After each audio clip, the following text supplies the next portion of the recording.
involving real money and real manpower, consistently failed to meaningfully shrink the overall population. Removing tens of thousands of hogs a year sounds, and genuinely is, like a significant accomplishment. Against a population capable of replacing that many losses within a matter of months, through sheer reproductive output alone, it barely moves the needle on the total number of animals on the landscape. Any successful long-term solution to this problem was always going to need a removal method dramatically more efficient than anything available for most of the 20th century.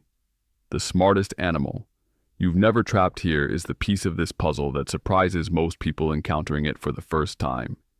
And it is the specific detail that ended up being the actual key to finally solving the broader trapping problem.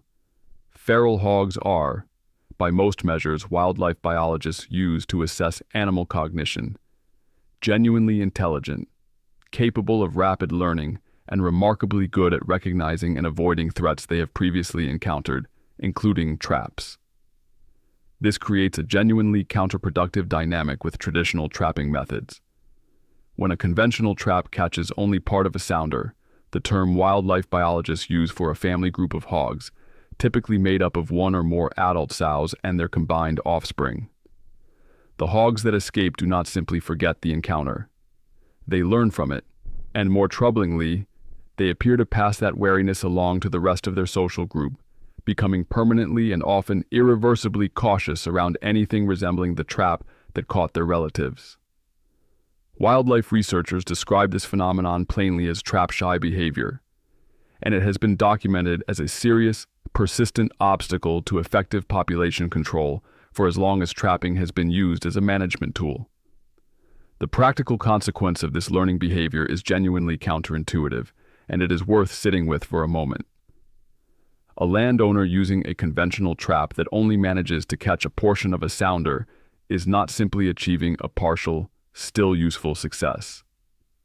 In a very real sense, they may be making their overall situation worse, educating the surviving members of that hog family to permanently avoid traps altogether, effectively removing them from the pool of animals that could ever be caught using that method again.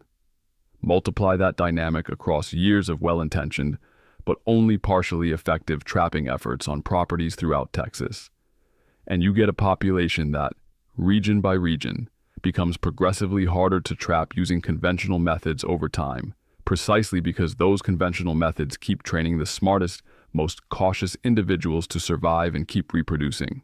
Wildlife biologists studying this behavior have noted that hogs display genuinely sophisticated risk assessment capabilities compared to many other game species, adjusting their movement patterns, feeding times, and general wariness specifically in response to previous negative encounters, sometimes altering their behavior noticeably after even a single close call with a trap or a hunter. That level of adaptive caution, while genuinely impressive from a pure wildlife biology standpoint, is precisely what turned an already difficult population control problem into something considerably harder. A moving target that actively got better at evading capture the longer any single control method remained in use against it. Why box traps kept failing? Conventional feral hog traps, box traps, and standard corral traps alike share a basic structural feature that, once you understand hog learning behavior, turns out to be a genuine liability rather than a simple design detail. They have visible walls and a clearly defined entrance. Both features hogs can learn to recognize and grow wary of remarkably quickly. A standard corral trap typically consists of livestock fencing panels arranged in a circle or rectangle with a gate or funnel-style entrance that hogs walk through to reach bait placed inside.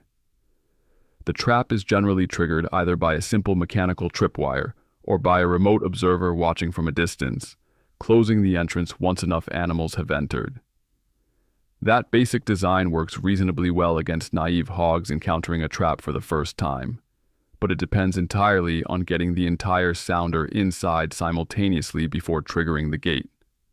A genuinely difficult logistical challenge given that hog sounders do not always move, feed, or enter an enclosed space in perfect unison, and often straggle in and out over an extended period rather than committing all at once.